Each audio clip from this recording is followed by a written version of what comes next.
యేసుక్రీస్తు నామంలో బెతస్తా విడుదల పరిచయాల తరపున మీకు ప్రేమపూర్వకమైన వందనాలు. ఈ దిన వాక్య ధ్యానము. నీ ప్రవర్తన అంతటి యందు ఆయన అధికారమునకు ఒప్పుకొనుము, అప్పుడు ఆయన నీ త్రోవలను సరళము చేయును. సామెతల గ్రంథం 3వ అధ్యాయము 6వ వచనం.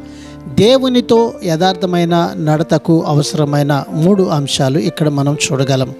ఆయనపై హృదయపూర్వకమైన నమ్మకం, స్వంత తెలివితేటలపై వైరాగ్యం, ప్రతి విషయంలోనూ దేవుని వైపు చూస్తూ ఉండడం.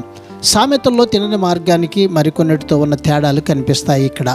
అవేవంటే చీకటి బాటలు, తడబడే అడుగులు, దుర్మార్గం, మూర్ఖత్వం. అందువల్లే దేవుడు తనను తిన్నని మార్గాల గుండా తీసుకుని వెళ్ళాలని దావీదు ప్రార్థించాడు. మన ప్రార్థన కూడా ఇదే కావాలి. సూటి మార్గం అంటే నిజాయితీ, రుజువర్తన ఉన్న నడవడిక. అది దేవుని దీవెనలతో నింపి ఉన్న దారి. అది సరైన గమ్యానికి అంటే సాక్షాత్తు దేవుని చెంతకు మనల్ని చేరుస్తూ ఉంది. ప్రార్థన.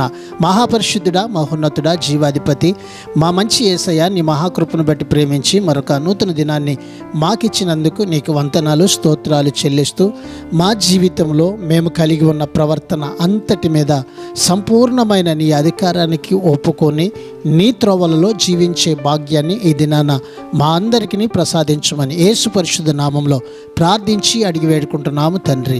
ఆమెన్.